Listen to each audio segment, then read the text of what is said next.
So ayan, isa na namang napakagandang morning ng araw ng linggo, no? October 26, 2025, no?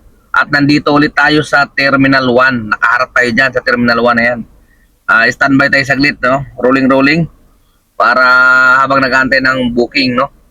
At yung earnings pa lang natin ngayon ay 2,385 at naka-anim na bookings, no? Maaga tayo lumabas ngayon dahil syempre para maaga makarami. Marami nakatambay doon sa gilid, ayun sa kaliwa, ano yan, mga grab yan, nakaabang din, ayun mukhang ceasefire pa, wala pang dumating na tutubi, kaya wala pang masyadong booking, kaya standby lang tayo. Napaganda ng ano natin, sikat ng araw, maliwanag, ganda. Sana dire-diretso itong ganda ng panahon natin ngayon, ganda ng pagsilang ng araw. So good morning dyan mga naka-online, mga kaibigan, mga kapatid sa hanap buhay. Ingat sa mga biyahe, mga idol. Ako rolling tayo dito. Rolling tayo, dahan-dahan. Pag walang pumasok dyan sa Terminal 1, ikot tayo doon sa Terminal 2. Hindi tayo pwede tumigil talaga ng matagal dito dahil mapagdadaanan tayo ng airport police. Yari tayo. Baka imbis na kumita, matikitan pa tayo. Magtutubos pa tayo ng lisensya. Kaya, tara. Tapang tayo dandahan, no? So, update ko lang kayo mamaya mga ka-PJ pag may pumasok na. Okay? So, tara. Let's go! So, yan mga ka-PJ, oras natin, alas 8:34 na ng umaga, no? At sa mga oras na ito, nandito na tayo sa Cubao, sa may 28th Avenue, malapit sa Pitwason. At dito kakain na muna tayo dito sa ating suki, dito sa may Cubao. Ayan, kain na muna tayo ng almusal, no? At yung earnings natin ngayong umaga ay ito, 3,311 at naka 8 bookings. Maganda-ganda ang biyahe natin ngayon mga ka-PJ. Kaya bakbakin natin to ngayon, bakbakan natin to ngayon hanggang mamayang gabi, no? Maganda booking to, no? Aga-aga pa, wala pang alas 9, meron na tayong 3-3, di ba? Alright. Tara, kain na muna tayo, almusal. Let's go! Ano na ba yung isang natin, subscriber ng Kabiji Vlog. Isang rin, hataw sa biyahe. Grabe yung biyahe nito. Pitik-pitik lang, pero grabe, laki ng earnings. Saka magkano ka ng kapon? 5,000 na kita. Saka bumiyahe na sir. Bago lang din siya sir, pero grabe hataw bumiyahe. Nanonood kasi sa atin 29 rides. Ha? 29 rides. Platinum din siya, platinum Grabe talagang Sipag lang, mga sipag. Ano masasabi mo doon sa yung napanood mo na yung sa in-interview doon sa sa sa TV5 ba yun? Hindi masyado makatao yun. Hindi mo Oo. Masyado niyang binaba yung sarili niya. Basta masipag ka lang. Hindi ka masisira ng gano'n. Ay, pambili naman ng bigas. Oo, Diba? pero hindi lang bigat pati ulan. Tama. Sipag ka lang kasi. Walang tamad. Baka siguro lagi na puno yun. Baka nasa puno palagi. Kasi pag bumiyahe ka naman talaga, kikita ka. Hindi ka masisiro, di ba? Taga lang, tsaka dasal. Dasal. Samahan kasi ng dasal. Sige, sir. Dahil lang kayo.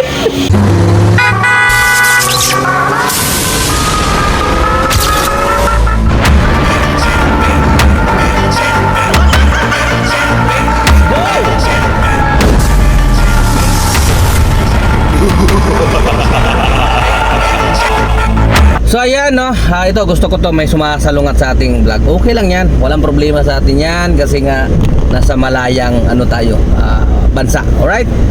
So si Sir Arnold ay mukhang kampi siya doon sa ini-interview na hindi ko alam kung siguro para sa kanya tama yun na 1,000 lang talaga ang kinikita ng isang TNBS driver. Hirap na hirap pa sa 1,000. Abuti man ng 1.5 pero halos 16 hours na nagbibiyahe, 24 hours ng araw, sagad na sagad ng araw, halos hindi na nakakain ng maayos dahil sa paghahabol. naman. Parang ginagawa mo naman tulongge sir yung ano, yung ating mga ibang manunood. Wag ganun sir, wag ganun. Sir, galing din po ako sa Sedan sir. Galing ako ng Mirage. Galing din ako ng Vios, matagal. Alright? Kunti lang ho ang diferensya ng 6-seater at saka yung Sedan. Okay? Konting-konti lang diferensya po. Tignan nyo naman sa plug down sa matrix pa lang yan sir, diba? Yung Sedan 15 pesos plug down, yung kanyang base fare 15, yung 6-seater 18 pesos, 3 peso lang po ang diferensya. Alright? Tapos yung sa ano naman niya, sa per minute 3 piso. So piso lang ang diferensya. Hindi ganoon kalaki at hindi rin ibig sabihin na lahat ng naisasakay namin na mga nasa ganitong 6-seater ay lahat na 6-seater. Meron nga minsan halos buong maghapon biyahe namin 4-seater lang eh. Alright? Hindi mo po pwede na sabihin dahil 6-seater, dahil 4-seater ay no. Pinagdaanan din namin yan sir. At marami din akong tropa kumikita naman maayos. Isipin nyo na lang sir, pag nag-gross ka ng 4,000 sa loob ng 12 hours, no? 4,000 lang sir, diba? Yung sa akin, maabot tayo ng 6, diba? Maabot tayo ng 5, 7, diba? Yung 4-seater sir, sabihin ko sa inyo ha, saan yung pinaghuhugutan mo na pabida-bida ako? Hindi ako nagbibida sir. Sinasabi lang natin ang katotohanan. Wala akong kinukwento na pabida, no? Ganito lang yan. Pag Sedan ang dala mo sir, mag-gross ka na lang ng 4,000 sa 12 oras. Sigurado naman kaya yun eh, di ba?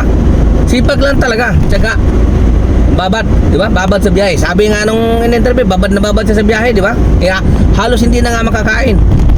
At tinagdag ko na rin yung isang nag-comment na hindi raw lahat ng driver kagaya ko na kayang bumiyahe ng 16 hours. Tama, di ba? Pero ang bottom line dyan, ang point dyan is kapag bumiyahe ka talaga ng 16 hours, kaya, di ba? Kaya mong abutin yung kaya ko rin abutin. Wala naman tayong pinagkaiba eh. Kasi nga, hindi kasi bumababad sa biyahe. Siguro bibiyahe 8 oras lang, 6 na oras lang, puro tambay pa sa ilalim ng puno. Diba? Ganun lang kasi kasimple yun. Huwag natin pahirapan ang buhay-buhay. No?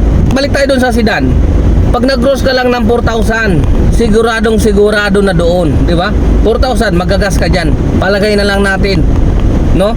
1,000 na. Matakaw na sa gas. Pero hindi anabutin ng 1,000. Palagay natin 1,000 ang gas. Oh, magba-boundary ka.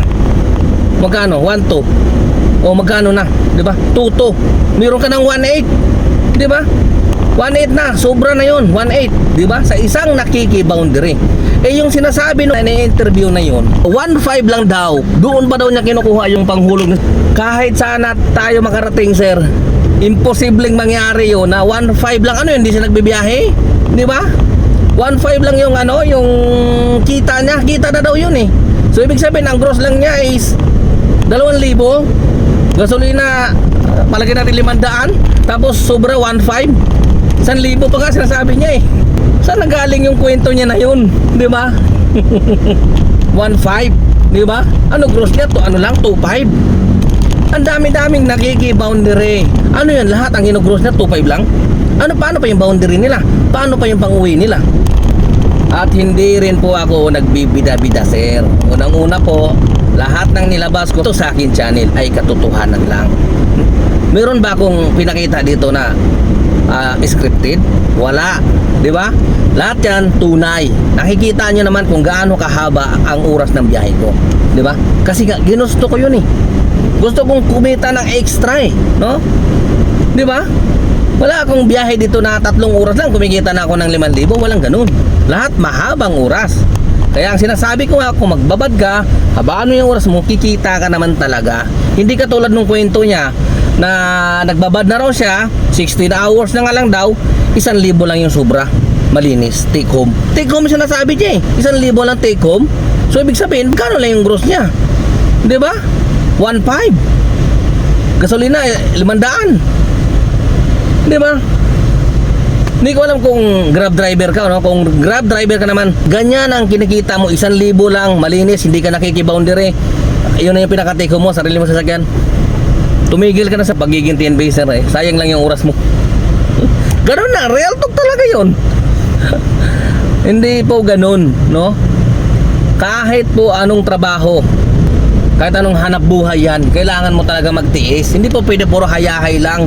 Hindi po pwedeng uupo ka lang dyan, may kita ka na kaagad. Di ba? Kailangan mo talaga magkayod. Kita nyo naman yung biyahe ko, haba ng oras, di ba? Hindi na nga ako umuwi, inaamin ko na nga, hindi na nga ako umuwi para kumita ng extra. Pero sasabihin ko sa inyo, kahit sedan dadalhin ko dyan, no, kayang mag-gross ng 4,000 yan. Okay? So sa 4,000 na yon, babawasan mo ng gasolina 1,000, no? O magkano iwan sa'yo? Di ba? Kalukuhan yung 1,000 na yon. Tapos sabi niya, doon niya kinukuha yung pang monthly hulog niya. Di ba?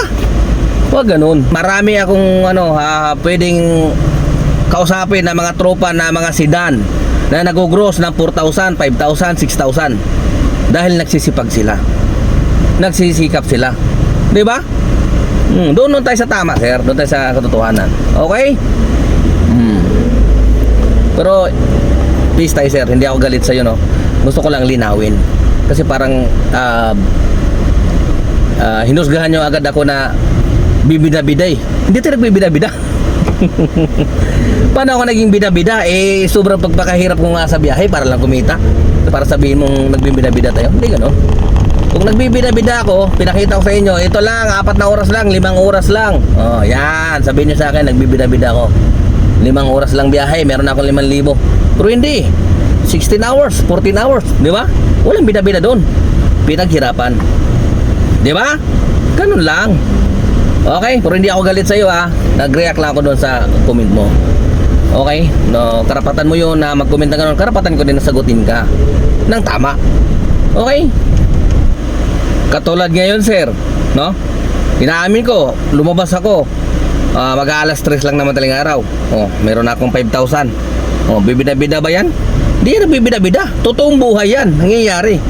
Eh kasi nga nagsisipag, nagtitiis, nagtatsaga.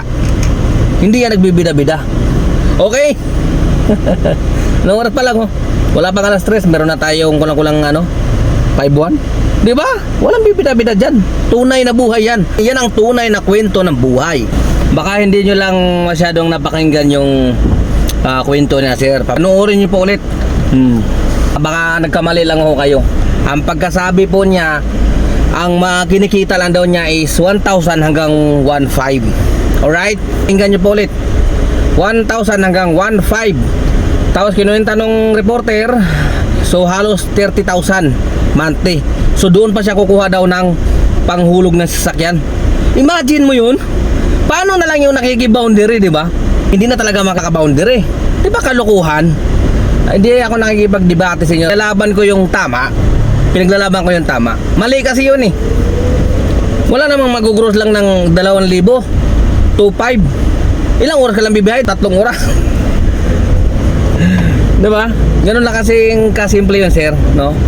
Hindi po ako nakikipagtalo sa inyo dahil sa malakas bumiyahe. Walang gano'n, walang malakas eh. Pare-parehas lang naman tayo eh, no? Doon lang tayo sa tama. Okay? Dami-daming nakikiboundary. Nakaka-boundary sila, nakakapag-uwi naman. Ako, nakikiboundary. Nakakapag-uwi naman ako. Di ba? Mahigit pa doon sa sinasabing 1,000. Malinis na yun. Di ba? Naka-boundary na ako. Samantalang siya 1,000 hanggang 1,500 lang daw, 16 hours. Tapos doon pagkukunin yung panghulog. Di ba? Huwag ganun. Doon tayo sa tama. Eh yun ang pinaglalaban ko. Okay? So hindi ako nakikipag-away sa inyo, sir. Ganun lang. Peace tayo, peace. So ayan mga ka-PJ, hanggang dito na lang muna tayo, no? Gabi na. Medyo naghabol tayo ngayong gabi dahil nga inabol natin yung aking incentive, no? Yung Sabado at Linggo. Eh kung natatandaan nyo, naka-8 lang tayo kahapon out of 23. So bali ngayong araw ang hinabol natin ay 15, no? 15 rides ang hinabol natin para sa incentive lang yun. Kaya naman na talagang nagbabad tayo ngayon sa biyahe, no? Inabot tayo ng alas 9:30 bago natapos. At sa awa ng Diyos na abot natin yung ating incentive, no? At yung earnings natin ngayong araw ng linggo ay 7,341 at naka 34 na bookings. Yan ang sinasabi ko mga ka-PJ, na babad talaga sa biyahe. Kahit papano, kahit sobrang babad sa biyahe, may maiuwi naman. May kita naman kahit papano. Di ba? May pambili ng bigas. Alright? At hindi lang yan mga ka-PJ, di ba nga meron tayong incentive? Nakuha natin. Ito. 23 out of 23. 765. Di ba? Magkano na yun mga ka-PJ? 7,341 plus 765. Oh, halos 8,000 na yun. Di ba? At hindi lang yan. Siyempre, mayroon pa. Nakakuha din tayo ng grab pit. Ano? Nakasampo nga tayo. Sobra yung nakuha natin. No? Magkano yan? 290. So, 8,000 saka 290. Di ba? 8,290 yung ating kinita ngayong araw ng linggo. Alright? Tapos, bisitahin din natin yung aking KJR, mga ka-PJ, no? Tingnan natin, matagal-tagal natin din na bisita. Alright, tingnan natin. Yan, 440 lang naman ang kailangan. Naka 477 na tayo. So, maliwanag pa sa sikat ng buwan na abot natin yung 500 rides. Alright, so, siguro hindi na ako magtatagal mga ka-PJ, no? Medyo pagod na. At kayo na muna bahala ulit sa ating mga pasahero. At maraming salamat muli sa inyong panonood. At pasensya na rin doon sa mga medyo nasaktan na mga konting pilimon. Siyempre. At siyempre hindi naman tayo pare-pareho talaga. Totoo naman talaga yun. So meron talagang pilimon. Ako naman hindi naman ako perfecto. Pilimon din naman ako. At tamad din ako. No? Inaamin ko naman sa inyo yan. No? Pero yung pagiging pilimon ko at pagiging tamad ko, kahit pa paano, minimize natin yan. Dahil, siyempre, kailangan eh. O, gusto natin kumita eh. Kung baga, pinipigilan natin yung ating pagkatamad at yung ating pagkapilimon. Para sa pamilya. Di ba? Ganun lang naman. Okay? So, kung nagbibiyahe ka dito sa TNBS at hindi ka kumikita, di ba? Choice mo na yun. Kasi kung gusto mo talagang kumita, kahit gaano ka katamad, katulad ko, kahit gaano ako katamad, tamad naman talaga ako, inamin ko. Pero nagagawa ko kasi kailangan. Alright? O sa muli mga ka-PJ, adios. Siguro, tumira lang naman ang katamaran ng aking kamay. Kumalaw. Pero